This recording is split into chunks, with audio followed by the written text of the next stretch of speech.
Madame, Monsieur, bonjour, ravi de vous retrouver en cette matinée. Aujourd'hui, nous sommes le 28 décembre 2024, il est 8 heures et nous allons vous accompagner jusqu'à 9h30. Amel, l'arrivée est déjà parmi nous. Amel, bonjour. Bonjour Nour. Comment ça va, Amel? Ça va, merci. Alors moi, j'étais en train de dire la date et je voyais Amel me faire...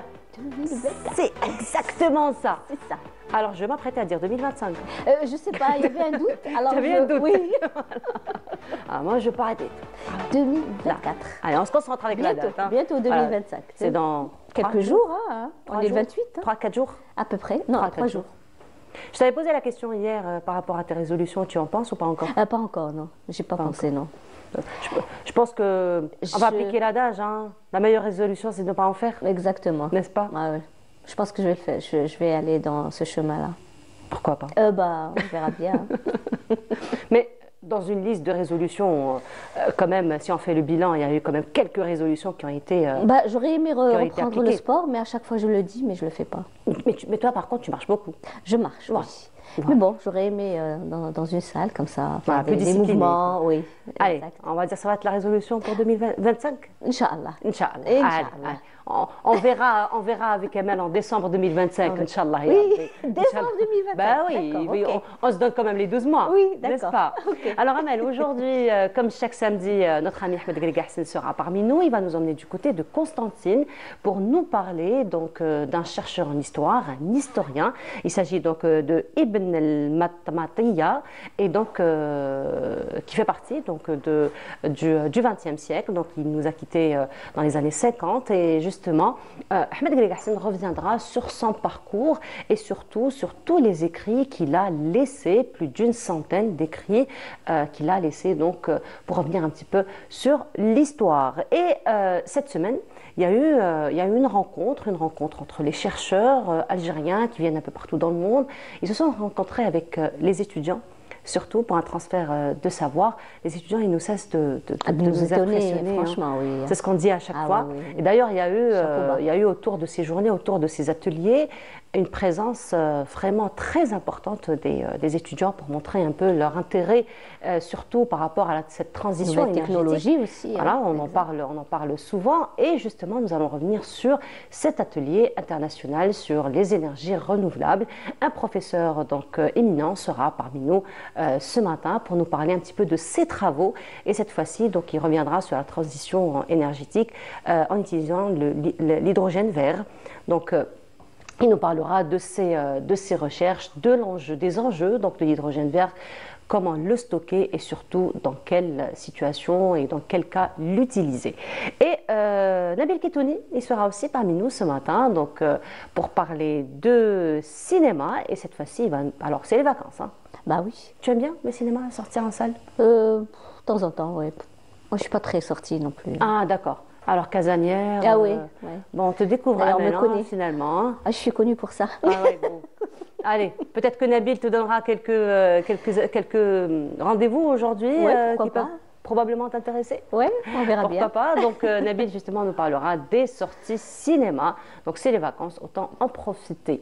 Et toujours sur le plan culture, nous allons revenir sur l'une des plus anciennes associations, à savoir Sendossier, qui célèbre son 38e anniversaire. Alors nous reviendrons sur ce beau parcours, 38 ans quand même d'enseignement. C'est du chemin. Quand même. C'est du chemin et puis c'est de l'enseignement parce que ça se transmet de génération à une autre. Ça fait partie de là. Et de la préservation surtout du patrimoine musical. C'est très important. Effectivement. Très, très important. Et comme chaque samedi, donc nous terminerons l'émission en compagnie de Amina Ziri. Cette fois-ci, donc elle va aussi, comme chaque samedi, recevoir des artistes qui seront parmi nous. Voilà donc pour le programme de cette matinée. Pas de pluie, Amel? Non. Voilà. Non. Le matin, les rentrées. Alors là, aujourd'hui, franchement, on aura du beau temps. C'est décevant. Alors, décevant. Alors peut-être pas. Pourquoi? Peut-être pas si on voit le verre à moitié plein, j'ai envie de dire, parce que paraît-il qu'aujourd'hui, il y a beaucoup de sorties en plein air pour les enfants. Ouais, mais... Alors peut-être que le climat ça va sera les en aider. leur faveur. Ça va les aider. Il y a aussi la neige dans les sommets, donc ça va, ça va les apprécier, oui. Et ben voilà, donc comme quoi, il y a toujours un bon côté. Oui, mais bon. Ouais. Mais bon. Après, pour un mois de décembre. Oui, moi je pense pour à long terme. Voilà, Inch'Allah, exactement. Inch'Allah, des jours meilleurs à l'avenir. Inch'Allah, voilà. on l'espère. Mais sinon, un peu plus de détails, Amel? Allons-y. Parfait, ce sera juste après cela.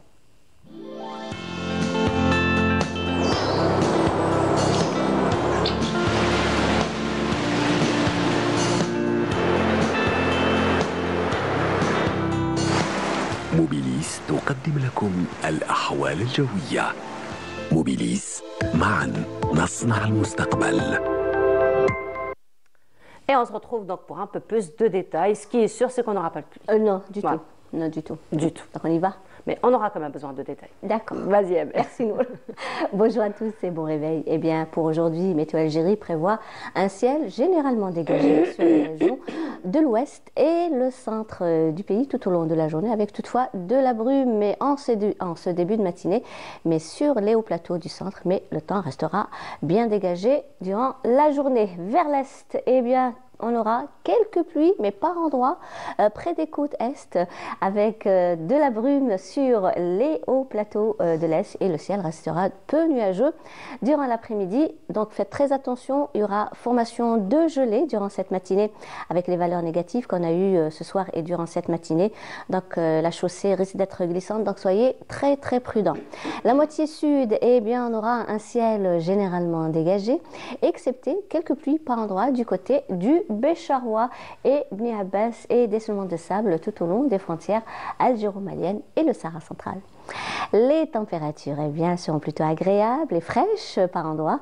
Le minimum 7 degrés seulement à Al-Bayad, 8 à Djelfa, 9 Constantine et Sétif, 11 à Batna, 12 Tiaret et Galma, 15 degrés à Tizi Ouzou, Annaba, 16 à Alger, 18 à Oran, 17 degrés à Tlemcen, également du côté de Biskra, 12 degrés seulement vers le Bécharoua, 15 Gardaya, 16 à Ilizi, 18 Janet, 17 à Adrar, 19 à Insalah, également Timimoun, et enfin 27 degrés le maximum Borj Beji Mukhtar et Ingzam.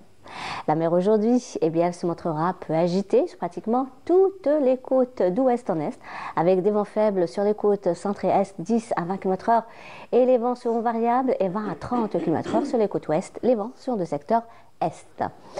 On va faire un petit tour du côté de l'Amérique du Nord, où on aura un ciel plutôt nuageux du côté de Montréal et en Californie, et des nuages chargés de pluie à Vancouver et également New York et Washington, Miami. Un beau soleil régnera à Dallas et Mexico. Le mercure, quant à lui, affichera moins 2 degrés à Montréal, 6 à Vancouver, 8 à New York, 19 en Californie, 21 à Dallas, 24 à Mexico, 11 Washington et enfin le maximum cette fois-ci encore à Miami avec 25 degrés. Et alors je vous retrouve tout à l'heure juste après le journal télévisé de midi et d'ici là, très très bonne matinée.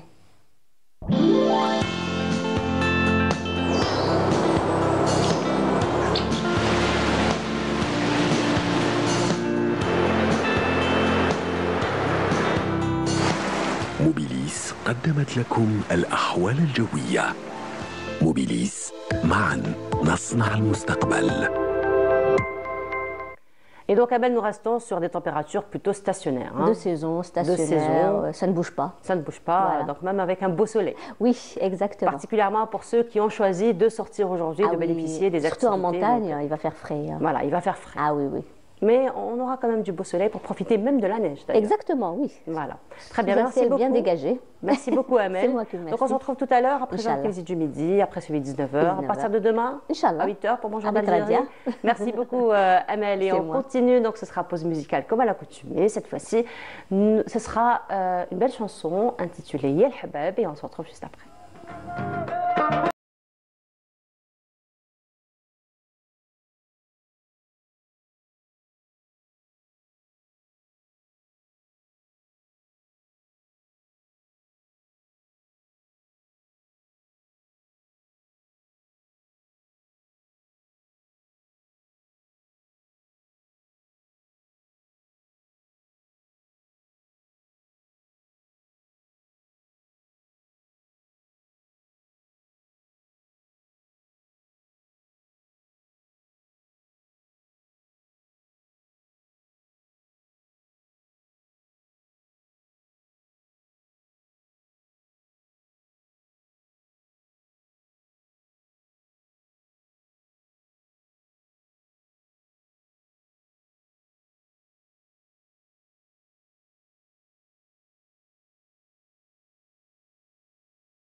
Warda Allah yarhamha, donc Yel Hbab.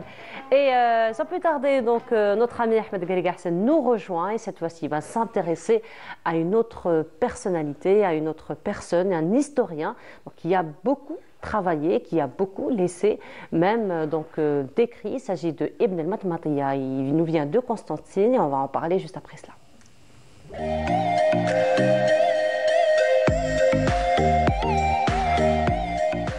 Ahmed, bonjour. Bonjour Nour, bonjour à tous les téléspectateurs. Sabah al-khair alaykoum. Sabah al-anwar. Donc voilà, on va mettre juste un tout petit peu de lumière sur une grande personnalité de Constantine du XXe siècle. On ne va pas dire méconnu ou pas très connu, on va tout simplement dire inconnu. Donc, oui. Quand on parle de Constantine du XXe, tout de suite on va penser au mouvement d'Ibn Badis. Oui. Bien sûr, parce qu'Ibn Badis fait quelque chose, ce qu'on appelle en physique un effet d'écran. Donc il cache tout le monde derrière lui. Il cache et ses prédécesseurs et ses successeurs, oui, si on peut dire ça comme ça. Donc parce qu'il a créé un mouvement qui est très connu et puis ses élèves ont fait un peu beaucoup de publicité autour de l'homme. Et puis il y a eu continuité du combat par la suite. Exactement, parce que Jamaït al-Ulama a marqué l'histoire de l'Algérie. Mais quand même, il y a par-ci par-là des personnalités très connues, enfin des gens qui ont fait beaucoup pour l'époque, ils ont beaucoup travaillé, mais qui sont inconnus. On ne va pas dire que c'est la faute de Flan ou la Felten, mais bon, c'est peut-être un peu notre faute aussi de ne pas jeter de lumière sur leur vie. On va dire que c'est une partager. Exactement, parce que une personnalité telle que c'est Mahmoud ibn al-Matmatiya, c'est un gars qui est né à Constantine, 1881, donc en plein politique coloniale, l'occupation française.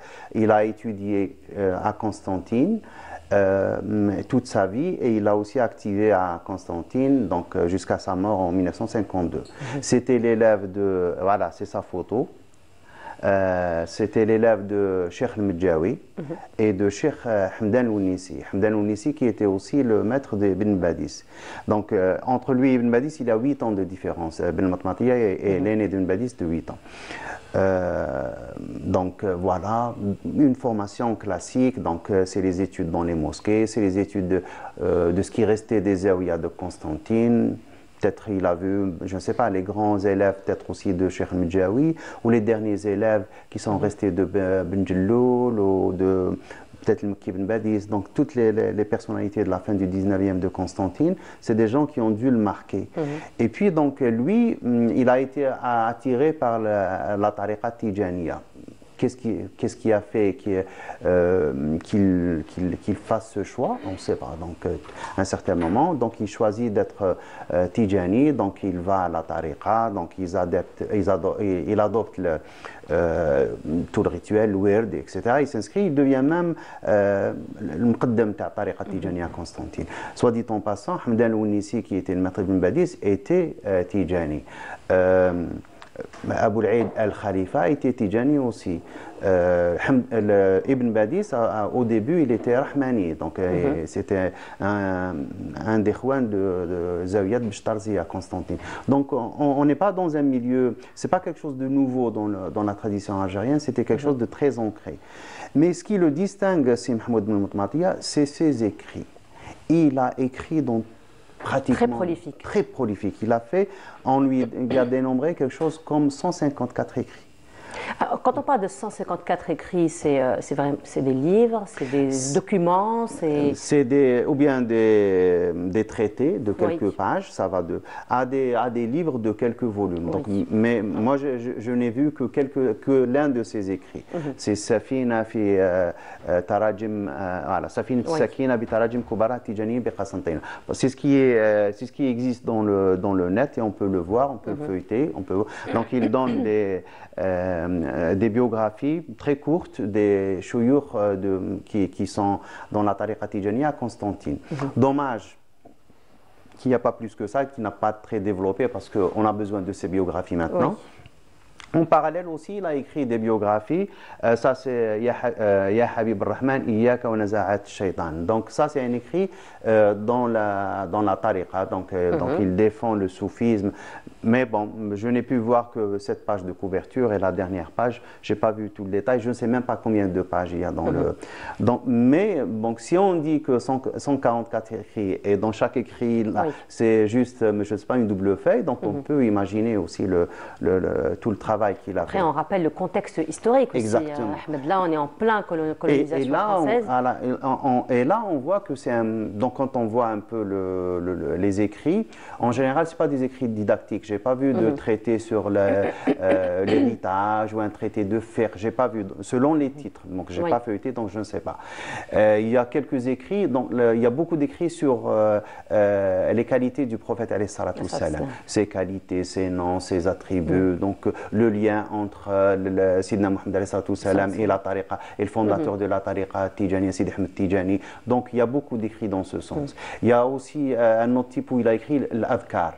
Donc, tout type de adhkar. Donc, il fait, par exemple, je ne sais pas, Salat Tasabih. Donc, il y a plein d'écrits comme ça. Mais il y a aussi quelques biographies distinctes. Donc, il a écrit sur Ibn al-Mishri, l'un des noms les plus importants de la tariqa Tijaniya. Il a écrit sur Cheikh Ben Salim aussi, l'un des noms les plus importants de la tariqa Tijaniya. Il a écrit sur le fondateur de la tariqa aussi. Donc, on voit qu'il y a un penchant à la fois soufi et un penchant aussi historique. Mais ce qu'il distingue, c'est qu'à la fin, donc, on lui trouve un écrit sur l'Afghanistan. Oh. Et bien sûr. Dans quel contexte et par quel... Ben oui, donc c'est bizarrement, donc à la fin, je tombe sur un titre sur Tarikh Mamlakat al-Afghan. Et je me dis, ces soufis n'arrêteront jamais de nous étonner. Donc là, il est en plein géopolitique, enfin de l'époque. Oui, de l'époque. Oui. Exactement, parce que l'Afghanistan, il ne faut pas oublier, c'est l'un des premiers pays musulmans à avoir reconquis son indépendance. Lui, il est décédé en 1952, donc par quelle occasion mais il a écrit quelque chose dans ce sens. Et là, on reste un peu vraiment épaté. Oui. Donc, on peut voir aussi, il y a la liste il y a la liste des titres. On peut voir que c'est 2 pages de titres. 2 pages de titres, donc je ne sais pas de ses écrits. De ses écrits, donc ce qu'il a écrit pour donner vraiment mesurer l'ampleur. L'ampleur de poids. Ses écrits. Alors je voudrais juste revenir. Alors, voilà, ça c'est la page. C'est comme ça qu'ils terminent les manuscrits. Oui. Donc vraiment, on voit qu'ils prennent la peine de décorer. Oui. Ça c'est la signature du copiste. Donc il signe, il dit. Donc il y a la première fin, donc 1339. Il y a la deuxième, 1344. La première c'est la fin de l'écrit, donc c'est l'auteur. La deuxième c'est quand le copiste termine, donc il donne aussi la date. Donc on voit que c'est très proche, donc il y a 5 ans de différence. Donc c'est l'un de ses élèves ou l'un de ses amis qui a copié. Donc et c'est comme ça qu'on arrive à aussi suivre la filiation des manuscrits en islam. Il y a même des, comme l'avait écrit, tu te souviens, Oussad Mahmoud Bouayed, le voyage du Mus'haf de Sidna Othman, la copie qui est venue en Occident musulman. Donc il a essayé de retracer toutes les étapes. C'est comme ça qu'on fait, même pour les manuscrits. Donc on trouve par exemple un manuscrit qui a été rédigé peut-être en Orient, copié en Andalousie, et maintenant il est à Tombouctou.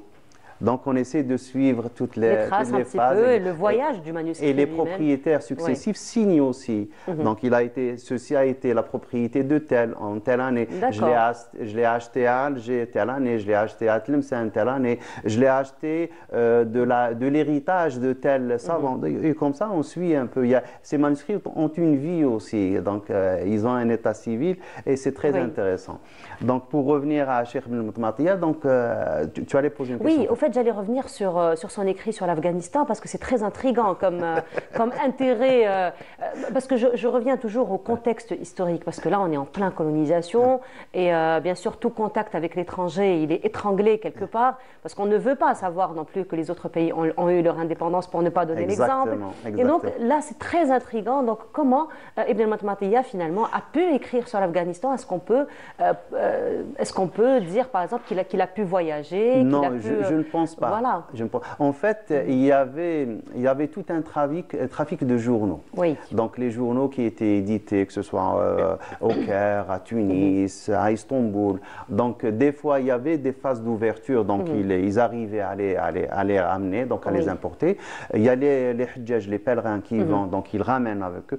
C'est un livre qui a été publié de lui sur Cheikh Tamassine, donc Cheikh Ali Tamassini, mais je n'ai pas vu le livre, donc je n'ai que l'annonce. J'aimerais la voir. Mais donc, et des fois, donc c'était vraiment Après, il y a même des journaux qui passent probablement clandestinement. Clandestinement, donc et il se les passait. Donc c'est un journal qui faisait le tour de toute la ville, de l'un à l'autre. Donc il lisait.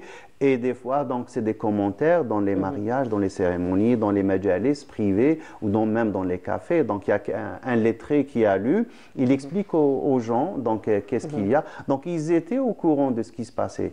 Donc, ils étaient très intéressés. On a vu Cheikh Taïb El-Orbi quand il est parti en Palestine, à Al-Quds. Donc, les Algériens étaient vraiment impliqués dans l'histoire du sauvetage et de la protection de Al-Quds. Donc, et c'était grâce à ces journaux. Donc, ils lisaient, donc, ils attendaient l'information et c'est par la suite, donc, quand il y a eu la radio, donc ils essayaient, bon, il n'y avait pas on ne pouvait pas capter toutes les fréquences, mais quand même, donc ils avaient aussi un peu, ils trouvaient le moyen de s'informer, bien que tu sais que pendant des années, le pèlerinage a été interdit. Oui. Et pendant des années, c'était les mêmes personnes qui faisaient le pèlerinage pour représenter l'Algérie. Donc c'est parce que c'est des gens en qui l'occupation avait confiance, donc ils allaient. D'autres partaient clandestinement, donc comme on avait fait.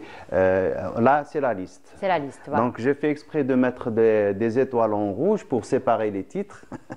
Donc je ne sais pas si on peut les voir. Ça a dû te faire beaucoup de travail, parce que là... Oui, exactement, parce qu'au début, j'ai mis des points-virgules, mais je me suis dit, ça ne donne pas l'ampleur. Ouais, exactement, ça va ressembler plus à un texte que... Mais ça, c'est la liste des titres. Donc, et c'est les titres que j'ai pu retrouver. Voilà, donc, et là, il y a une autre page qui a 3/4 remplie. Donc, on va la voir dans un petit moment. Et bien sûr, ces gens, donc, on voit qu'au milieu, donc, il y avait une vie intellectuelle au milieu du XXe siècle. Et les élèves de Cheikh Mahmoud Ben Tmatiya et sa génération ont donné, voilà, exactement, ça c'est la suite. Donc, c'est 144 titres. Après, ça, c'est ce qui a été répertorié. Exactement. Probablement, il y aura plus.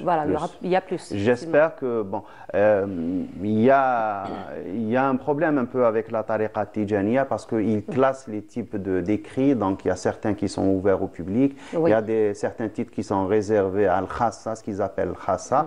Et puis d'autres titres qui sont réservés à Khassat Al-Khassa. Et ça, maintenant, ça crée des dommages un peu pour la tariqa parce qu'on ne peut pas l'étudier pleinement. Donc, puisqu'on n'a pas accès aux documents.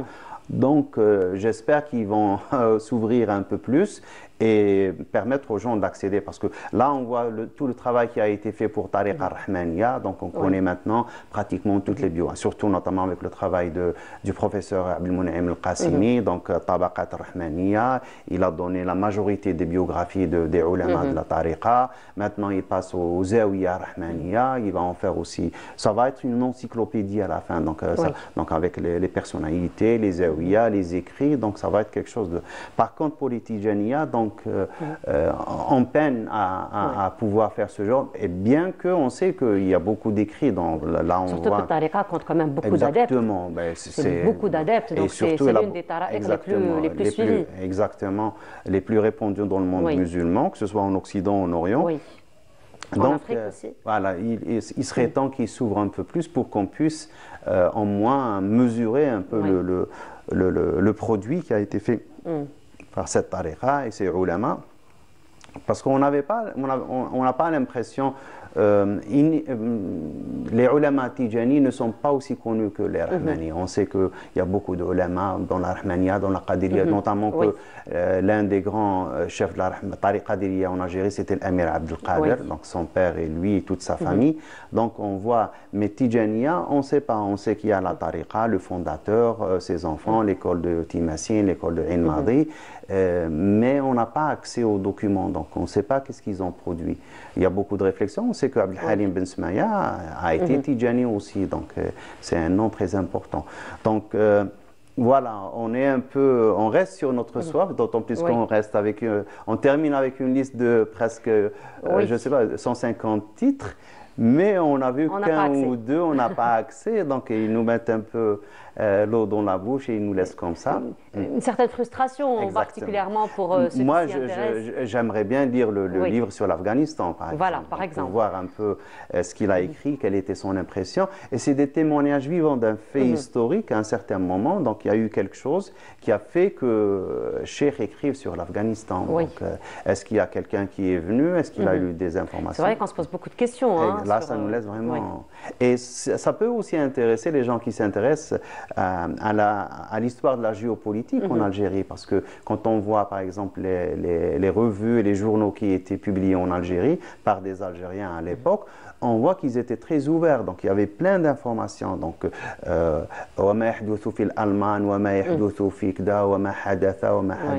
et des fois même il y a des informations qui sont très éloignées. Ils copiaient, donc s'ils avaient accès à une information d'un quelconque journal en français ou en arabe, donc ils traduisaient des articles et ils donnaient l'actualité politique telle qu'elle se passait pratiquement du jour au jour. Donc, et là, on voit que c'était une société vivante, malgré toutes les restrictions, malgré toutes les contraintes. Ils étaient là, donc ils vivaient leur époque. Une résistance, une résistance à part entière, finalement. Parce que, comme dirait l'autre, Tasawwuf, c'est Zuhd fi dunya, qui ne veut pas dire Tark al-Hayat. Donc, malgré qu'il ne s'intéressait pas aux choses de ce monde, mais il continuait de vivre. Ça ne veut pas dire qu'ils étaient suicidaires, qu'ils voulaient se suicider. Non, mais ils vivaient pleinement leur vie sans accorder d'importance aux choses de ce qui est matérialiste. Exactement. De ce qui est matériel. C'est ça, Tasawwuf, sans plus. Effectivement. En tout cas, merci beaucoup. Merci à toi. De nous avoir encore fait découvrir une autre personne qui reste dans l'ombre, n'est-ce pas? Voilà. Merci beaucoup, Ahmed. C'est Ahmed. Je ne sais pas d'où est-ce que je tire ce prénom, mais bon. Alors, on se retrouve samedi prochain. Inch'Allah, merci beaucoup. On continue. Cette fois-ci, nous allons à la découverte de l'école de l'intelligence artificielle. C'est un reportage signé Hamid El Bouh. On se retrouve juste après.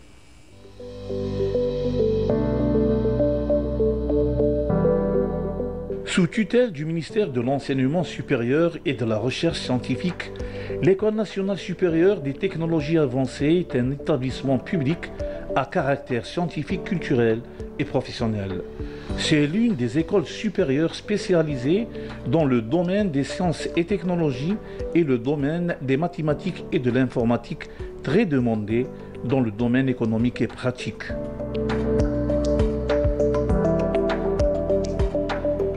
Cette école propose une formation pour l'obtention d'un diplôme d'ingénieur d'État et d'un master en 5 ans.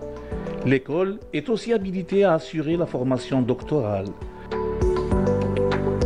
L'École nationale supérieure des technologies avancées est une école sous tutelle du ministère de l'Enseignement supérieur et de la Recherche scientifique, spécialisée en tout ce qui est technologie avancée, en tout ce qui est génie mécanique, génie industriel, génie logistique, génie des procédés, électrotechnique, informatique, etc. Donc c'est une école qui développe des formations d'ingénieurs, de master et voire même des doctorats dans divers problèmes, pour résoudre les différents problèmes de l'industrie relatifs aux différentes spécialités qui existent au sein de l'école. Les départements de formation de l'École nationale supérieure des technologies avancées assurent l'une des filières ou spécialités suivantes: formation de base, formation de second cycle, formation doctorale et des activités de recherche scientifique. Le laboratoire d'automatique est destiné donc à l'enseignement des matières d'automatique, destinées aux ingénieurs d'automatique bien sûr. Là donc c'est le système pendule inversée linéaire. Donc je lance donc la simulation tout d'abord. Et puis donc vous pouvez voir donc le pendule est toujours donc maintenu à la position verticale. Donc là, l'objectif, c'est de maintenir donc, la balle suspendue en l'air. Donc, je vais lancer donc l'implémentation. Voilà, donc elle est suspendue donc, en l'air. pour récupérer un fichier en STL. Après, on va faire un traitement. Il faut y aller par étapes. L'école est un pôle d'excellence pour l'enseignement supérieur qui garantit une formation hautement qualifiée au profit des différents secteurs de l'activité économique et commerciale du pays. On va ouvrir le fichier STL avec un logiciel de l'imprimante qui va, comment dire, slicer le fichier STL et générer le code G qui va transférer vers l'imprimante. Et l'imprimante va lire ce code G. L'école met à la disposition des étudiants des infrastructures qui sont très similaires avec ce qui existe dans l'environnement socio-économique.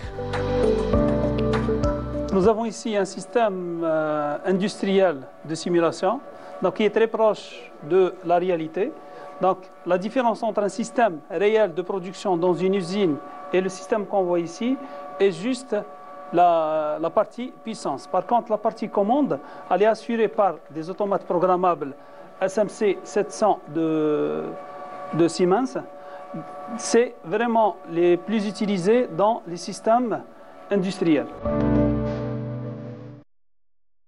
L'objectif de cette école est de fournir une ressource humaine prête à répondre en temps réel à des problématiques dans lesquelles les entreprises mettent beaucoup de temps à répondre. Les étudiants ingénieurs de cette école apportent des solutions en temps record.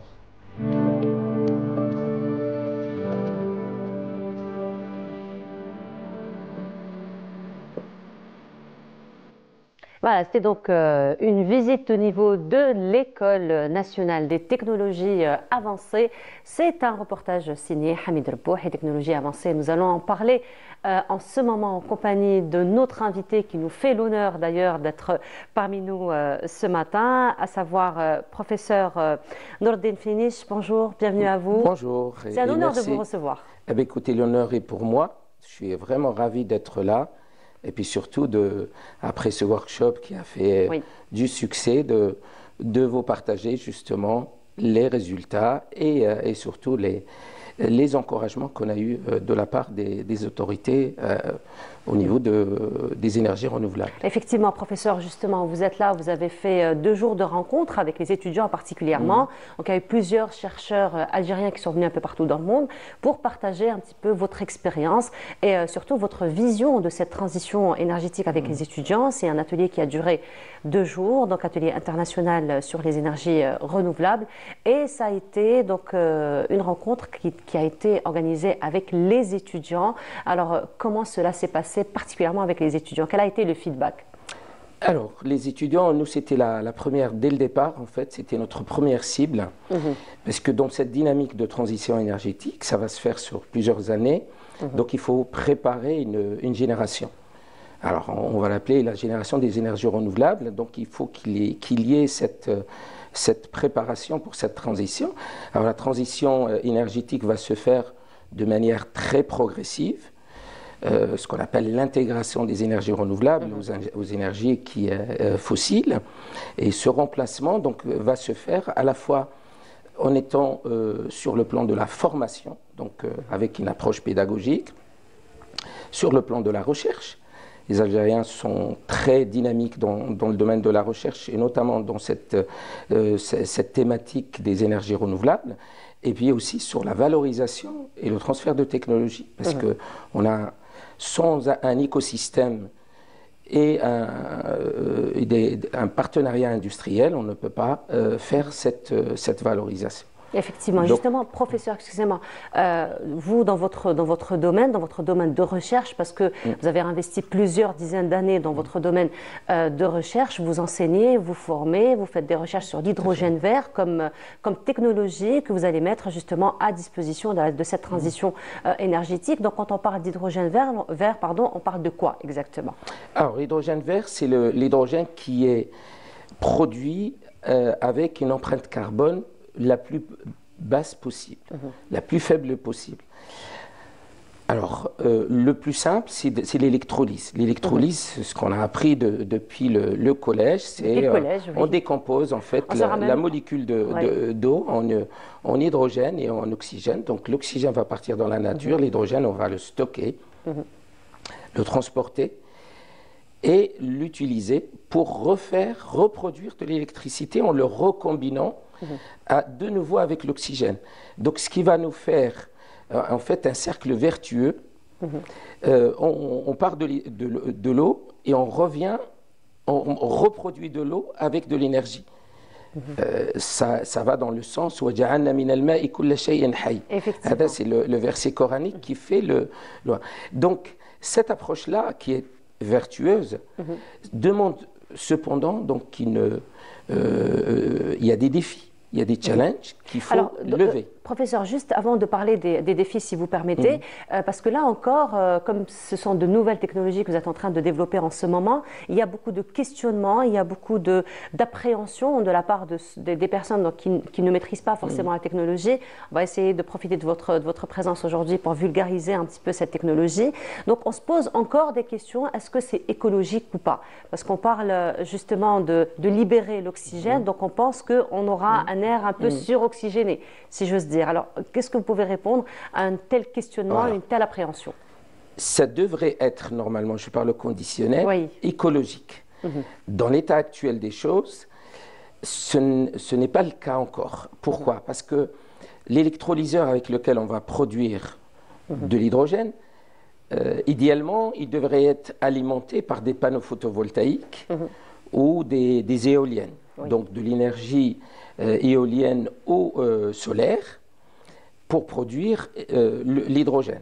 Si l'électrolyseur est alimenté avec de l'électricité, le rendement de l'électrolyseur est à peine de 50 à 60%.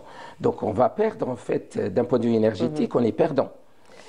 Et pareil, l'hydrogène, on va le stocker, on va le transporter et on va le recombiner avec l'oxygène dans ce qu'on appelle une pile à combustible, qui fait le travail inverse de ce que fait un électrolyseur. Un électrolyseur, il casse la molécule, la pile à combustible va recombiner la molécule en nous donnant sur un circuit électrique de l'électricité. Mais sauf que cette pile aussi, elle a un rendement qui arrive à peine à 50%, 60%. Donc si on le fait à partir des énergies renouvelables, c'est parfait. Alors pourquoi on veut passer par l'hydrogène? Parce que les énergies renouvelables sont intermittentes. On ne les a pas tous les jours, il ne fait pas beau tous les jours. Et, on est vraiment tributaire du climat après. Donc l'avantage d'insérer l'hydrogène entre la chaîne du photovoltaïque et l'utilisateur, ça permet de lisser en fait et de donner une certaine moyenne pour pouvoir accéder à l'énergie à tout moment. Donc on peut imaginer que les panneaux photovoltaïques, le soir, c'est l'hydrogène qui prend l'électrolyseur, qui prend donc la part de travail. Pareil pour l'éolien. Donc c'est là où l'hydrogène, c'est un vecteur énergétique. Et pour le valoriser, il faut trouver vraiment l'application particulière. Donc je ne dirais pas que l'hydrogène c'est la solution pour tous les problèmes, c'est au cas par cas. C'est une des solutions, effectivement. C'est une des solutions. Mais il y a d'autres énergies renouvelables qui peuvent être exploitées directement, sont passées par l'hydrogène. Alors moi, comme je suis sur les technologies de l'hydrogène, bien évidemment, et c'est un peu l'objet de mon intervention, donc je vais être plus à l'aise de vous parler quels sont les besoins de l'Algérie, d'abord au niveau de la formation. Donc il faut qu'on arrive à former de manière excellente et en grand nombre de futurs spécialistes de l'hydrogène, parce que je disais que l'hydrogène étant un vecteur énergétique très vertueux, mais il y a des contraintes, des challenges, des défis encore scientifiques, notamment au niveau de l'électrolyseur, augmenter le rendement de l'électrolyseur, les matériaux pour le stockage de l'hydrogène, donc soit dans les pipes, soit dans les réservoirs, soit dans les batteries, en passant par les batteries. Et vous avez eu la visite de mon collègue et ami Karim Zrib, effectivement. qui est un grand spécialiste dans le domaine. Donc il a dû vous parler certainement plus de l'approche batterie, mais l'hydrogène est là pour compléter cette... Donc il est plus vu dans un premier temps pour la mobilité, pour les véhicules urbains par exemple, plus comme un prolongateur d'autonomie à travers l'utilisation de l'hydrogène et de la pile à combustible. Et justement, professeur, aujourd'hui, pour passer à cette utilisation de l'hydrogène vert et donc assurer cette transition énergétique à travers l'hydrogène vert, parce que vous l'avez dit, il y a plusieurs énergies renouvelables, quels sont les défis aujourd'hui? Quels sont les enjeux? Qu'est-ce qu'il faut faire pour pouvoir mettre donc l'hydrogène vert au service du citoyen aujourd'hui? Tout à fait. Donc, les défis sont j'allais dire, à plusieurs niveaux. De mon point de vue comme chercheur, je les vois plus liés donc, au rendement des différentes technologies et à la sécurité, la maîtrise. Parce qu'on ne peut pas convaincre un utilisateur, un citoyen, d'utiliser une voiture urbaine, par exemple, un véhicule urbain avec l'hydrogène, si on lui met une bonbonne à 700 bars ou 1000 bars. Donc, il faut lui trouver ce qu'on appelle de l'acceptabilité sociétale. Donc, il faut déjà enseigner l'hydrogène, le maîtriser, parce que c'est le plus petit atome sur le tableau de Mendeleïev. Donc c'est un proton et un électron. Alors il passe partout. Il passe partout. Donc pour pouvoir le stocker, c'est pas du tout le standard de... Donc il y a des réservoirs très particuliers. Le transporter dans des pipes, les pipes doivent être traités, puisqu'il y a ce qu'on appelle la fragilisation par l'hydrogène. L'hydrogène est capable de diffuser dans le matériau, dans le métal, et le perforer. Donc ça, c'est une donnée très importante. Il y a aussi les matériaux qui sont au niveau des électrodes, des électrolyseurs et des piles à combustible, qu'il faut les maîtriser. Et ce sont pour la plupart des terres rares, c'est du lithium, des matériaux qui coûtent cher. Donc c'est toute cette chaîne de valeur, depuis la production jusqu'à l'utilisation, qu'il faut maîtriser. Et avec toutes les normes de certification aussi, et d'homologation, parce que demain, je vais vous donner deux exemples qu'on a actuellement. Nous avons une plateforme d'hydrogène sur la ville de Belfort où je suis, et nous avons deux partenariats stratégiques avec l'Algérie, avec un centre de recherche pour l'hybridation d'un véhicule électrique. Donc, on a un véhicule électrique avec des batteries, et on voudrait augmenter son autonomie en utilisant de l'hydrogène à travers une pile à combustible. Donc, multiplier pratiquement son autonomie par 2. Donc ça, c'est un challenge que nous avons déjà commencé. Nous avons organisé des workshops, nous avons commencé à travailler sur le terrain. Et puis un autre projet qui est avec l'École supérieure des énergies renouvelables de Batna, qui était l'organisatrice de l'événement, et qui est sur le projet d'un bus aussi à l'hydrogène. Donc, pour passer, on va dire, d'un bus diesel à un bus hydrogène, c'est un changement de paradigme. C'est complètement, il faut tout, c'est revoir l'ensemble de l'engineering, en fait. Voilà. Et justement, professeur, pour assurer cette transition énergétique, notamment par l'utilisation donc de l'hydrogène vert, l'Algérie a des projets dans ce sens et elle compte même donc aller vers l'exportation de l'hydrogène vert. Un autre challenge aussi cette fois-ci, c'est le stockage. Donc, comment cela peut se passer? Si vous pouvez nous expliquer cela très rapidement. Oui, tout à fait. L'Algérie, de par nous sommes un pays très ensoleillé. On est sur les pays, donc ce qu'on appelle une bande de pays qui va de l'Algérie jusqu'au Moyen-Orient. En fait, on est très ensoleillé. Donc on a un potentiel, parce qu'on avait dit que l'hydrogène vert, c'est les panneaux ou l'éolien, mais c'est surtout le photovoltaïque. Donc le solaire, on a la chance d'avoir le solaire. Alors donc, nous pouvons produire l'hydrogène avec des moyens et avec des prix défiant toute concurrence. Encore faudrait-il pouvoir le stocker, le transporter et le faire venir, donc arriver jusqu'à l'utilisateur qui sont en grande partie les Européens. Donc, il y a des projets, ce qu'on appelle le South Hydrogen, donc le projet du Sud, qu'un de nos collègues l'avait présenté dans l'Algérie. Donc, c'était un collègue de la Sonatrach qui en a parlé durant le workshop.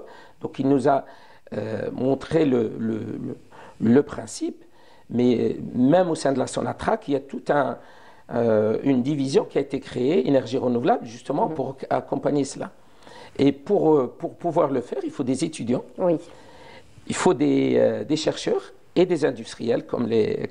C'est tout un écosystème, hein, finalement. Voilà, il faut un écosystème. Effectivement. Donc, professeur, ça a été un plaisir de vous avoir reçu aujourd'hui. Merci surtout de nous avoir vulgarisé, voilà, nous expliquer encore une fois l'importance surtout de cette transition énergétique, puis les enjeux futurs, Inch'Allah. Tout à fait. Voilà. En tout cas, merci beaucoup, professeur, ça a été un plaisir. Écoutez, le plaisir est pour moi. Merci beaucoup. Et puis, espérons que l'hydrogène sera notre fil conducteur de l'Algérie, donc l'Algérie future, Inch'Allah. On compte sur vous, en tout cas. Merci beaucoup. Merci beaucoup, professeur. Merci. Là, on continue. Et donc, cette fois-ci, toujours, vous savez, dans le cadre des vacances. Alors, un club de tennis ouvre ses portes et c'est Samia Bouarour qui s'y intéresse dans ce reportage. Et on se retrouve juste après. C'est dans ce cadre agréable que ces passionnés du tennis, dont le nombre a atteint les 180, pratiquent leur sport favori. Petits, ados, adultes, tous fréquentent ce club à Bourj El Kifane tous les week-ends pour fuir le stress de la vie quotidienne. J'aime le tennis avec mes copains. Le ballon de la crête. Le tennis pour moi c'est le meilleur sport. Ça m'aide beaucoup pour évacuer le stress. C'est quelque chose qu'on attend en fin de semaine vu qu'il y a trop de charges. Ça permet de dégager en fin de semaine. C'est un bon moment on relâche ce stress-là. Oui, en fait, j'étais très surprise de savoir que c'était gratuit parce que j'en ai fait petite et je sais que le tennis c'est quelque chose qui demande un budget. Sachant que je l'ai fait, du coup j'étais surprise qu'il y avait un club qui offrait ses cours gratuitement et avec de très bons coachs. Alors c'est vraiment un bon truc, je trouve. Tennis pour tous, un slogan que les fondateurs ont choisi pour donner la chance à tous de jouer au tennis, vu que ce sport a toujours été une activité d'élite. Grâce aux efforts de Chebouk Tamim et tous les autres tennisman d'Alger, ce sport est devenu accessible à un grand nombre de personnes et à titre gratuit.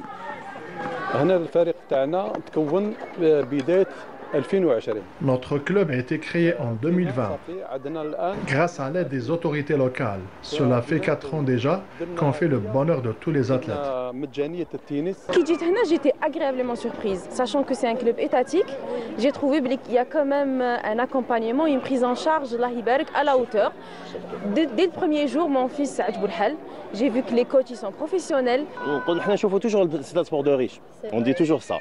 Et là, ma surprise, et on trouve un club qui offre ça gratuitement. Parce que les chefnaهم qui offrent ça gratuitement, c'est des anciens et c'est des élites ou qui offrent aussi la possibilité à la jeunesse, j'en cite, على كل حال اللي راهم حاكمين باديس كريم etc. j'en cite les coachs, mais ce qu'ils offrent à la jeunesse, c'est des champions, Riyad, etc., qui nous a accueillis, la communication, le savoir-parler et surtout l'éthique.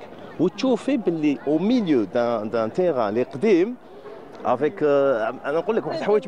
peu de moyens, بصح شوفي هذيك la gratuité, ça m'a tellement touché que je m'engage. Les athlètes ici sont coachés par des professionnels dans cette discipline. Chaque coach s'occupe d'une catégorie bien précise selon l'âge. À l'exemple de Fatah Djama et Majid Zitouni, des anciens tennisman qui travaillent à titre bénévole et avec beaucoup d'enthousiasme et de ferveur. Je suis un coach de tennis, de spécialité avec les gosses de l'âge entre 9 ans et 10 ans.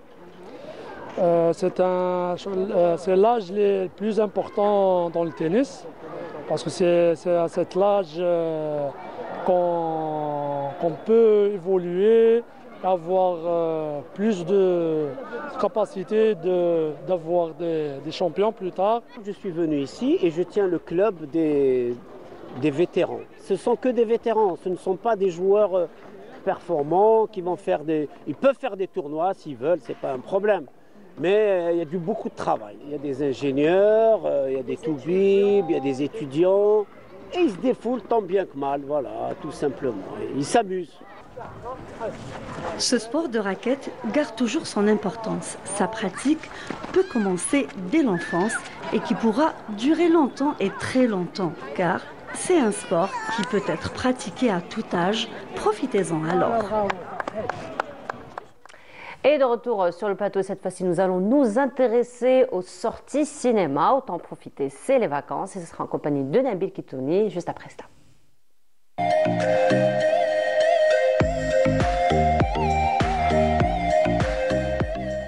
Et voilà, Nabil, bonjour. Bonjour, je me redresse.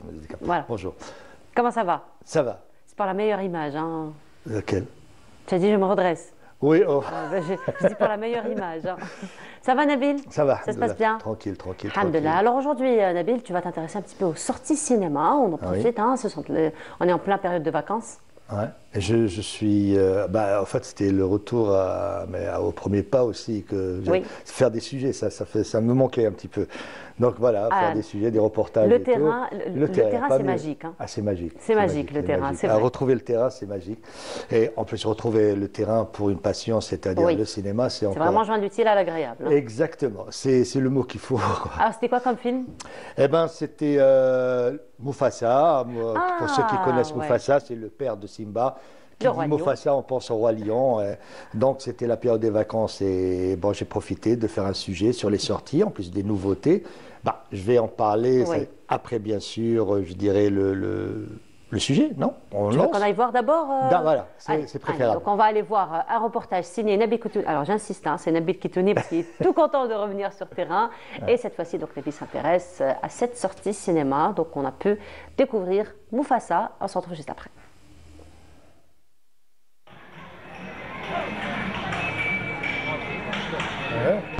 Tout porte à croire que le chemin vers l'école, ça ne sera pas pour aujourd'hui. Vacances oblige. Aires de jeu et friandises ont remplacé l'assiduité des cours. Les enfants semblent apprécier aussi le grand écran. À Riyad El Fath, le programme proposé par les salles de cinéma épouse la couleur de la nouveauté. Les parents à l'écoute du souhait de leur enfant. Ces derniers ont choisi à l'unanimité Mufasa. Les fans du Roi Lion connaissent tous le papa de Simba. C'est son histoire. Une fois à l'intérieur de la salle, on attend avec impatience la projection de ce long métrage, tourné entièrement en réalité virtuelle. L'exercice en question est apprécié à sa juste valeur. J'adore le Mufasa, le Roi Lion. Pour moi, c'est mon film préféré. Je suis venue voir le film parce que ce film a l'air vraiment magique. Je voulais le voir avec ma famille parce que j'ai vu la bande-annonce et il avait l'air trop beau. À la fin de la projection, les petits sont prêts à renouveler cette expérience visuelle. D'autant plus que les films proposés sont récents et connaissent tous un gros succès au box-office mondial. Avant que les vacances prennent fin, les parents sont avertis. Les enfants ne sont pas encore rassasiés. Une fin d'images et d'aventure. Et voilà, c'était donc, on va dire, une visite au cinéma. Voilà. N'est-ce pas? Donc, à l'occasion de la sortie du film Mufasa, c'est vrai que c'est un film, on va dire, Le Roi Lion, c'est quand même un film qui nous a accompagnés. Voilà, hein. J'aime pas citer un film culte, mais c'est-à-dire pour Disney, on peut citer pour Disney à l'époque, c'était un film c'est comme Aladdin et tout ça, Disney revisité les histoires classiques et tout. Et oui, ce qui est bien, c'est aussi ce qui m'a c'est les nouveautés. C'est-à-dire des films qui sont projetés en parallèle dans d'autres pays. En ce moment même, Mufasa, et vous avez vu aussi, là, vous m'avez parlé de Kraven, l'anti-héros, c'est-à-dire le méchant dans l'univers de Marvel, qui en même temps, c'est-à-dire qui caracole, je crois, hein, peut-être qu'il avait fait une bonne sortie par rapport à d'autres films, en ce moment même, qui sont projetés en ce moment même dans d'autres salles de cinéma dans le monde. Donc c'est ça, c'est les nouveautés.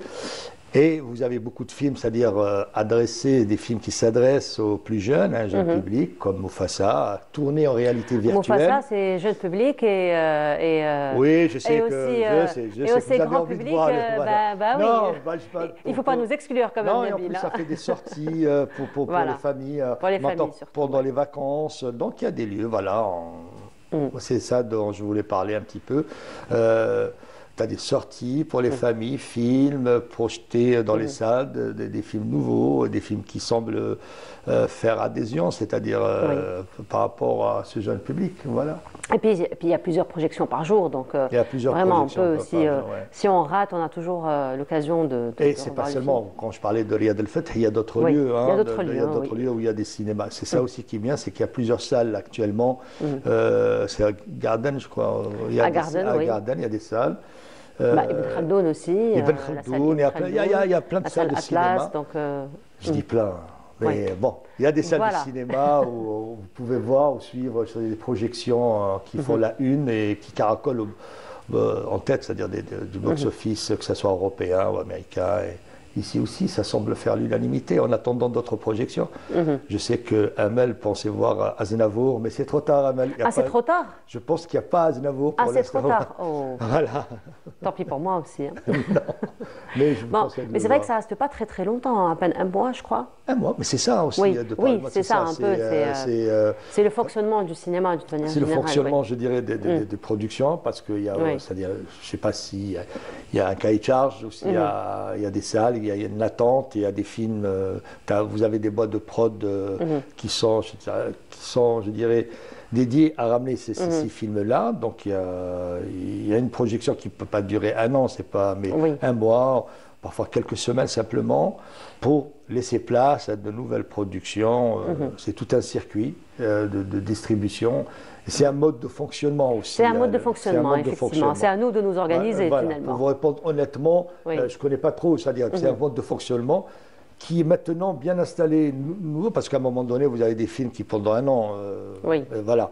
Mais là, c'est un mode de fonctionnement bien précis et plus professionnel qui entoure, c'est-à-dire ces salles de cinéma où vous avez des propositions, des nouveautés chaque semaine, tous les mois aussi, toutes les 3 semaines. En même temps, une sortie parallèle aussi. Parallèle, voilà. Parallèle, c'est ce qui est intéressant, ça nous permet toujours d'être à la page. Je reviens encore une fois, je sais que c'est redondant, mais des nouveautés. C'est ça aussi, c'est-à-dire vous avez droit à des films qui sortent en même temps dans d'autres pays, et voilà, pour le plus grand bonheur des cinéphiles. Et un public, voilà. Ne serait-ce que pour une sortie en famille. Voilà, je dis, alors, pourquoi pas faire une toile, comme disait avant, voir un film. Voilà. Très bien, merci beaucoup pour ces tuyaux matinaux. Je lancerai un appel aussi, parce que pour les producteurs et pour les réalisateurs, il y a Messaad qui cherche à jouer un rôle. Voilà. Tout le monde connaît Messaad. Tout le monde connaît. Oui, Messaad, il a débuté bien avant Bachir Daraïs. Bachir Daraïs le connaît aussi. Messaad cherche un rôle. Il cherche à faire la doublure de Mufasa. Voilà, et l'autre, voilà. Messaad, tiens bon, ça va arriver. Merci beaucoup, Nabil. Donc voilà, pour notre ami Messaad. Merci, Nabil. Donc on se retrouve samedi prochain. Inch'Allah, pour une autre nouveauté. La présentation peut-être de la nouvelle émission concernant le cinéma aussi. Le cinéma, toujours. Très bien. Merci beaucoup, Nabil. Et donc, on continue. Cette fois-ci, on vous propose cette virée dans la ville d'Alger à travers ces belles images. On se retrouve juste après.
à présent, nous allons nous intéresser, comme je vous le disais ce matin, à l'une des plus anciennes associations de musique andalouse qui fait un travail énorme pour la préservation de ce patrimoine musical qui est représenté par sa présidente aujourd'hui, Madame Behjat Triki. Bonjour. Bonjour. Bienvenue à vous. C'est toujours un plaisir de vous compter parmi nous. Eh bien, le plaisir est partagé.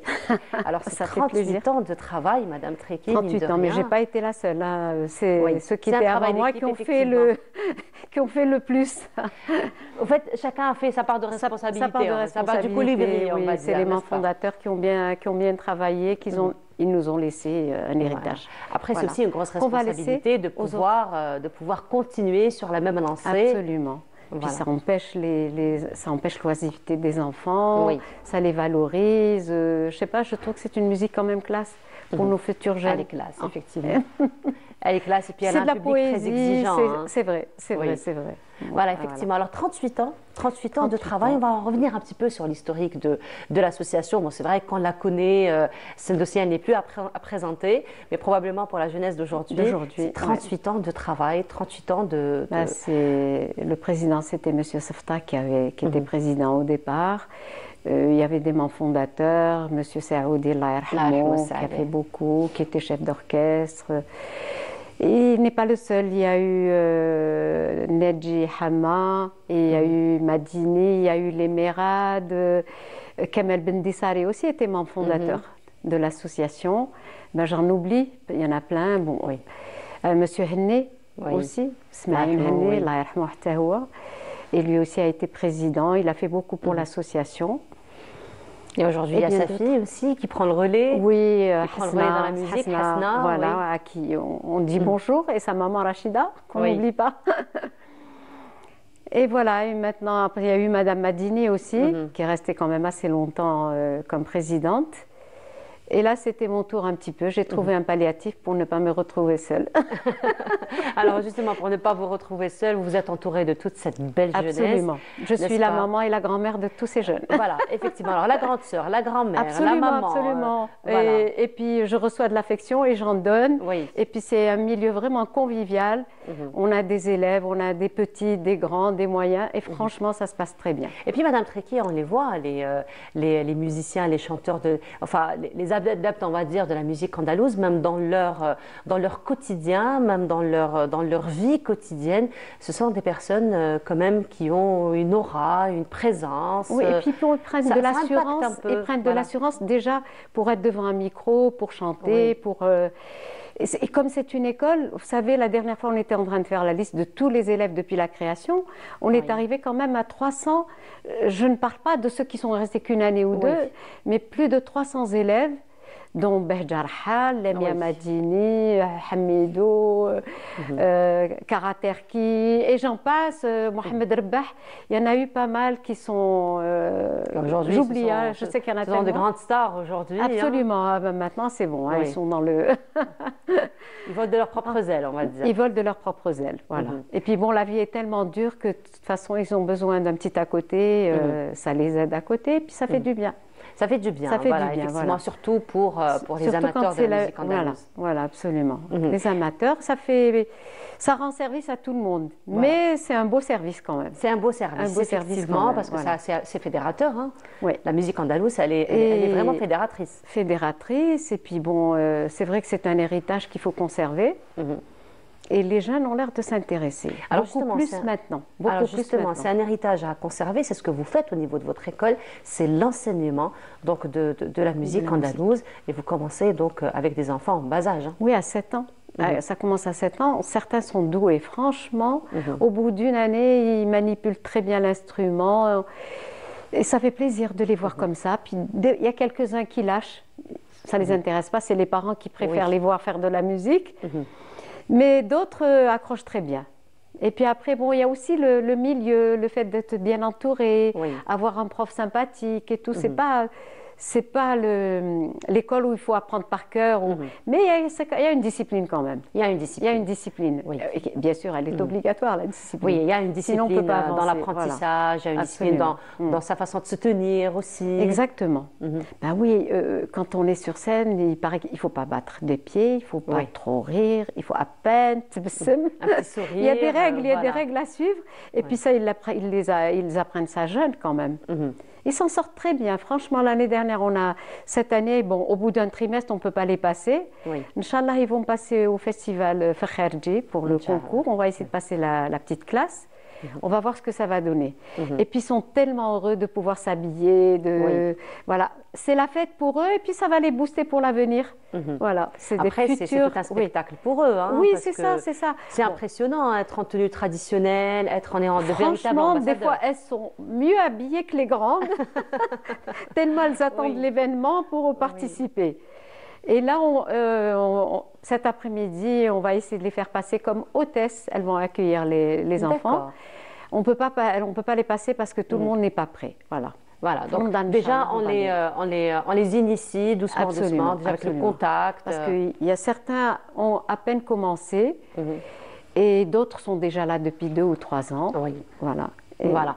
Et justement, pour le 38e anniversaire, vous allez le fêter, il ne va pas passer inaperçu. Et le rendez-vous est pris pour ce soir. Pour ce soir à 18h30. Alors parlez-nous un peu du programme. Le programme, c'est avec Youssef Nouar, qui est le chef d'orchestre. Il a prévu 45 minutes de Nouba, 20 minutes de Ndeh, et il y aura un petit peu de Haouzi, avec Sofiane Bouchefa. Voilà. Donc on a essayé de faire un petit pot pourri, pour ne pas trop ennuyer, que ce soit un peu plus gai. Après c'est tout le monde qui va se retrouver un peu, hein, parce que... Voilà, tout le monde aime ce genre. Voilà. J'espère que ça sera sympa pour tout le monde. Certainement, hein, c'est ce que vous faites à chaque fois, d'ailleurs. Mais il y a toujours un petit stress quand même. On est soulagé qu'après, pas avant. Après, Madame Triki, le stress, on va dire, il est justifié, parce qu'on comprend l'ampleur et l'enjeu finalement de ce que vous êtes en train de faire. Mais comme disait Jean Gabin, on sait qu'on ne sait jamais. Mais en fait, sans mieux pour savoir. Absolument. Et il faut toujours essayer d'améliorer, d'apprendre. C'est ça le but de la vie. Ça va se passer donc à quel niveau? Au Palais de la Culture, à 18h30, Inch'Allah. Et j'espère qu'il y aura du monde, Inch'Allah. En plus, il fait beau aujourd'hui, c'est les vacances. Oui, tant mieux, c'est les vacances et tout. Et puis, on va essayer de faire passer au moins les enfants. On leur a demandé d'être en tenue. Bien sûr, c'est vrai qu'au ministère, on nous a demandé tenue correcte exigée. C'est absolument normal. C'est normal. Parce qu'il y a des gens qui viennent comme ça, et puis surtout les bébés. Les bébés, ça aussi, on demande qu'à partir d'un certain âge. J'espère que les gens seront compréhensifs de ce côté-là. Certainement, certainement. Donc on vient pour passer quand même un petit moment de détente. Moment tranquille. Un petit moment tranquille, Inch'Allah ya Rabbi. Inch'Allah. Donc, Madame et l'animateur, ça sera Ahmed, puisqu'il était là tout à l'heure chez vous. Ah, c'est Ahmed, notre ami. Il est avec nous dans l'association, il est membre de l'association. Effectivement, il est membre de l'association. Et bon, côté MDH, et surtout, il anime. Voilà. Ah ben voilà, donc on retrouvera un grand monsieur voilà. C'est un grand monsieur effectivement qui nous vient donc chaque samedi nous présenter. Ça, hein, vous avez vu, nous présenter des personnalités donc, qui ont marqué effectivement l'histoire de l'Algérie. Absolument. En tout cas, Madame Triki, merci beaucoup. Donc rendez-vous pris ce soir 18h30. Inch'Allah. Et j'espère qu'on vous aura tous avec nous. Inch'Allah. Merci beaucoup Madame Triki, c'est toujours un plaisir de vous recevoir. On vous dit à très bientôt Inch'Allah et joyeux anniversaire pour l'association. Merci beaucoup. Longue vie et bravo pour tout ce que vous faites. Merci beaucoup et ça va être une pause musicale, vous l'auriez compris. En compagnie de Fadela Zelia. On se retrouve dans un petit moment pour la dernière station de cette matinée.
Voilà, de retour sur le plateau, très belle chanson donc, de Fadela Zeria. Nous allons en parler d'ailleurs en compagnie de notre amie Amina Zeri qui vient nous parler donc chaque samedi de patrimoine et ce sera juste après cela.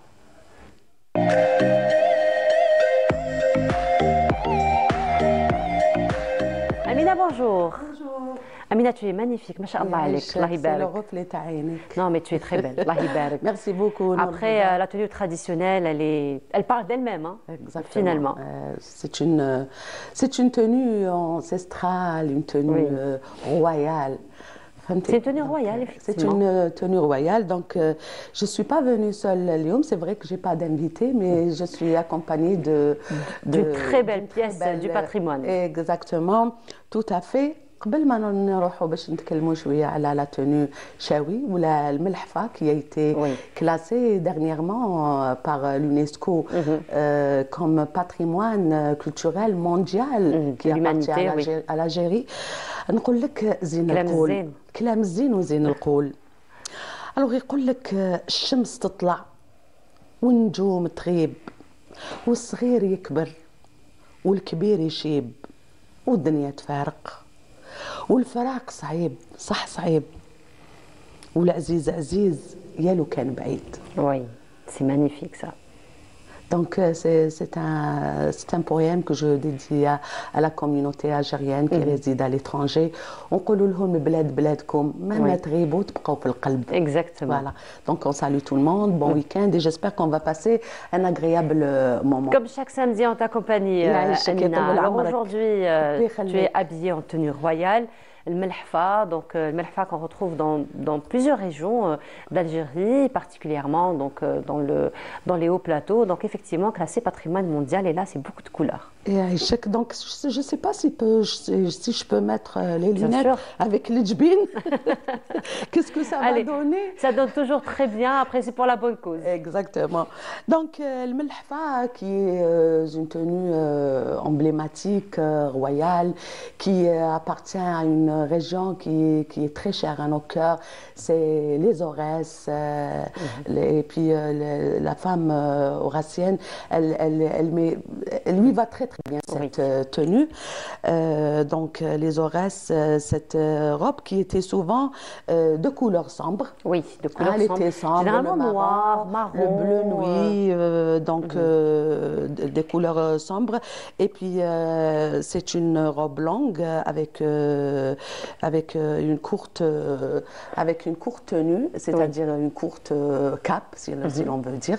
Donc elle est composée, la mienne, elle est composée de 3 pièces. D'accord. Voilà, donc 3 pièces. L'original. Alors là, c'est un peu modernisé parce que la traditionnelle, c'est juste 2 pièces. C'est 2 pièces, voilà. C'est 2 pièces, mais celle-ci, elle est composée de 3 pièces. Elles font des efforts, mais l'âme de la tenue, elle y est toujours. Il reste toujours. Donc, il y a aussi ce qu'on appelle هذه هي الملحفة. Donc, c'est une cape. Donc, qui est maintenue avec 2 fibules, en argent, donc, côté accessoire, on voit là une plutôt traditionnelle. Voilà. Donc, côté accessoire, noir, voilà. Merci مريم يا امل حاجه ما تروح لهم voilà حاجه ما تروح لهم exactement. Donc قلت لك cette tenue En ce moment, les stylistes font des efforts extraordinaires pour la rénover, mais l'âme reste toujours. L'original, il y est toujours. Il y a une petite modernisation comme ça. Tout à fait. Et puis aujourd'hui, on trouve toutes les couleurs. Celle-ci, elle est en arc-en-ciel. Toutes les couleurs. Elle est très moderne. Elle a été réalisée par Monsieur Ben Sarah. Donc c'est une tenue qui a sillonné un petit peu le monde. Elle a participé récemment dans un défilé de mode en Suisse, plus exactement à la capitale Berne. Donc elle a eu aussi le premier prix. Là, nous sommes en train de voir des tenues beaucoup plus anciennes, finalement, de l'Melhfa sur la photo. Là c'est beaucoup plus ancien, par contre, n'est-ce pas? Exactement. Voilà. Et donc pour les accessoires, les stylistes préfèrent pas beaucoup de couleurs, non, pas beaucoup de bijoux. Ils préfèrent des trucs très simples pour ne pas voler la vedette à cette belle robe. Exactement. Et moi, j'ai préféré faire une fusion ou un mélange, c'est comme vous voulez. Donc un mélange de bijoux. Donc c'est le djbin qui est typiquement kabyle. Donc le fusion entre la tenue chaoui et les bijoux kabyles, pour dire aussi que notre tradition, on est unis par nos traditions, par nos tenues, nos bijoux. Et voilà, donc c'est une tenue qui fait en ce moment, elle fait des ravages. Elle est un peu partout. C'est vrai que c'est une tenue chaoui, mais elle est partout dans le territoire national. La tenue chaoui. Voilà, donc aujourd'hui on peut dire que la tenue traditionnelle chaoui est devenue nationale. Elle a sillonné le monde entier. Il y a aussi une grande actrice qui a mis cette tenue dans un film américain, elle s'appelle Monica Fleiber. Donc c'est une femme qui a adoré la tenue traditionnelle algérienne. Donc parfois on se dit au contraire, il y a un grand retour. Exactement, moi je suis très fière déjà, c'est grâce à eux qu'il y a aujourd'hui ces traditions, ces tenues, cette richesse est transmise de génération en génération. Donc رانا نفتخروا بهذا الجيل il est là, il fait revivre les plats traditionnels, la tenue traditionnelle, les coutumes, les traditions, et donc alhamdoulilah. Oui, voilà, effectivement. Donc très très belle tenue. On rappelle qu'elle a été classée récemment donc patrimoine mondial de l'humanité par l'UNESCO, et ceci donc grâce à tout le travail donc que font les chercheurs, les archéologues aussi, le ministère de la Culture, encore une fois pour la préservation. مبروك علينا كل حاجه كما قال لك حاجه ما تضيع اللي عنده حق داه فوالا بالعربيه بالدارجه تاعنا من الاخر يا اخي الحمد لله ابخي شدت المسانيه البلوزه المنسوج القفطان القاضي aujourd'hui c'est الملحفه الحمد لله والناس كافحوا ونعقوبة aussi à d'autres tenues, à d'autres éléments aussi du patrimoine. Il faut dire que le pays quand même est très riche. Et puis il y a beaucoup de travail qui se fait encore une fois pour classer tous ces éléments justement dans le but de préserver encore une fois notre patrimoine. Il y a quelques instants nous avons écouté Fadela Dzeria, n'est-ce pas? Et donc tu voudrais revenir finalement à ce mode musical qui nous a... Je remets mes lunettes اسمعيني. Alors, رانا جيناك ويدوم فرحك إن شاء الله يا نور، ربي يدوم فرحك إن شاء الله إن شاء الله نوقع المؤمنين ويزيد هناك آمين. ناري يا ناري رانا جيناك مساكم بالخير يا الحراير يا وجوه الخير ناري يا ناري لا خاول حلوا سراير العرايس جات ناري يا ناري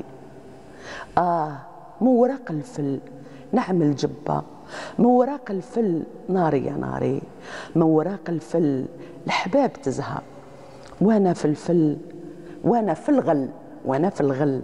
الله يبعد عليك وعلى احبابنا الغل يا نور الهدى. امين.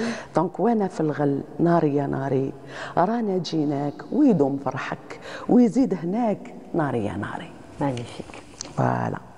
دونك واش حبيت نقول نور الهدى، رانا جيناك سي اون شانسون تراديسيونيل populaire dans le style arabo-andalou. كانوا يغنوها زمان، مي زمان كانوا بوكو بلوس يغنوها كي يزوروا يعني الزوايا الزوي. باغ اكزومبل سيدي عبد الرحمن الثعالبي، سيدي محمد شريف، سيدي رمضان، سيدي محمد بوقبرين. Et avec le temps, elle a été reprise par les groupes féminins, les orchestres féminins. Donc, بدلوا لها الكلمات. Et donc, c'est une chanson qu'on chante dans les baptêmes, dans les mariages, et surtout دخلي. C'est la première chanson qu'on met. ما يبدا لوركستر يقولوا لها دخلي، تبدا برانا جيناك، وسورتو كي يروحوا لدار العروسه دونك لو دوميسيل دو لا ماريي، غير يوصلوا يبداو يغنوا مالين احباب كما يقولوا هما احباب الراجل، يبداو برانا جيناك ويدوم فرحك. Voilà, donc c'est comme ça. On remercie la régie, hein, parce que là on est en train de l'écouter en sourdine. Oui, donc Myriam et Amal font un travail extraordinaire. نسمعوا مع بعض.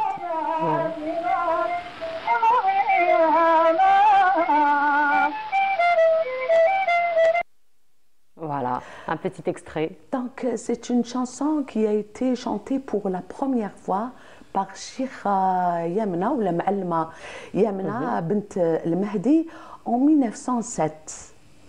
Donc, on peut réécouter la chanson si c'est possible.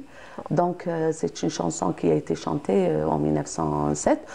Bad, bien sûr, elle a été chantée par Fadila Dziriya, par Cheikha Titma, par Myriam Fkay. شفناهم مقبيله يعني ديك très classe. C'est ce qu'on disait d'ailleurs. Beaucoup de classe, الحطه وسروال شلقه وسروال مدور. Et avec l'incontournable خيط الروح qui est omniprésent. محرمة الفتول. Exactement. وتربوكا.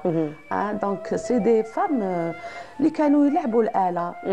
يلعبوا الآلة. On a vu aussi on a vu Fatiha Berber. Fatiha Berber, الله يرحمها ويوسع عليها. نحبوها كامل. C'était une femme très très belle qui avait beaucoup. Très belle, très classe, effectivement.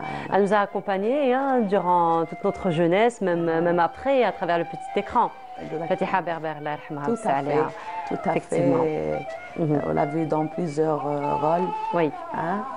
Donc, et elle a excellé finalement, que ce soit sur le théâtre, sur la planche du théâtre ou sur le petit écran aussi. Exactement. Et elle est native de la Kasbah. Oui. Elle est née à la Kasbah et puis dans un reportage, elle parle par exemple, des traditions et elle a mis le haïk. Donc, quand elle était jeune, j'ai mis le haïk. Elle est très attachée aux traditions. Quand elle était jeune, elle mettait le haïk. Donc c'est une femme qui a beaucoup milité pour la sauvegarde et pour la promotion de notre patrimoine culturel. ربي يرحمها ويوسع عليها. ربي يرحمها ويرحم كامل المؤمنين إن شاء الله. En tout cas, Amina, c'est toujours un plaisir de partager ce plateau en ta compagnie. Encore une fois, merci pour ces belles couleurs, c'est magnifique. Merci beaucoup. Voilà, merci beaucoup Amina. Je te vois très bien avec la tenue Chaoui. Je l'ai portée plusieurs fois. صدرت بها même. Oui. Je l'avais dans ma tzedera, effectivement. La tenue Chaoui, elle était bleu ciel, la mienne. D'accord. En tout cas. Et en 2 pièces, en fait. En tout cas, c'était une pièce à 2 pièces, plutôt une tenue à 2 pièces. Merveilleusement bien. Voilà. Merci beaucoup, Amina. On se retrouve samedi prochain. Déjà lundi, Inch'Allah, en compagnie de notre amie Radia Boulmaali. Et puis samedi, Inch'Allah. Bonjour à tout le monde, nos amis qui nous suivent en ce moment. Allah yisselmek Amina, merci beaucoup, Inch'Allah, ya Rabbi. Voilà, donc nous arrivons à la fin de notre émission. Merci beaucoup de nous avoir suivis. On se quitte sur cette magnifique chanson Rana Djina. Inch'Allah, Rabbi doum الفرحة في بلادنا et puis عند كاع المؤمنين إن شاء الله. Merci encore une fois. Exactement.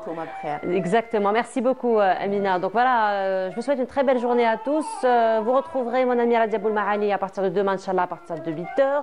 Pour ma part, ce sera vendredi prochain. D'ici là, je vous souhaite une excellente semaine et je vais profiter de l'occasion pour vous dire bonne année, meilleurs vœux à vous tous. Au revoir.